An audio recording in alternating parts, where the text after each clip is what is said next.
ফরজ সালাতের পরে বিশ্বনবী তাসবিহগুলো পড়তেন, আমরা পড়তে চাই না। আল্লাহ রাসূল সাল্লাল্লাহু আলাইহি ওয়াসাল্লাম সালাম ফেরানোর পরে পড়তেন আল্লাহু আকবার, 3 বার পড়তেন আস্তাগফিরুল্লাহ আস্তাগফিরুল্লাহ আস্তাগফিরুল্লাহ, সুবহানাল্লাহ 33 বার, আলহামদুলিল্লাহ 33 বার, আল্লাহু আকবার 33 বার, লা ইলাহা ইল্লাল্লাহ ওয়াহদাহু লা শারীকা লাহু লাহুল মুলকু ওয়া লাহুল হামদু ওয়া হুয়া আলা কুল্লি শাইইন কাদির।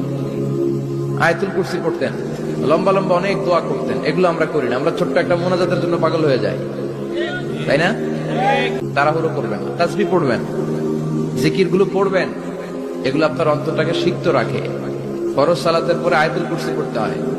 মান ক্বারাআ আয়াতাল কুরসি দুবুরা কুল্লি সালাতিন মাকতুবা লাম ইয়ামনাহু মিন দুখুলিল জান্নাতি ইল্লাল মাউত।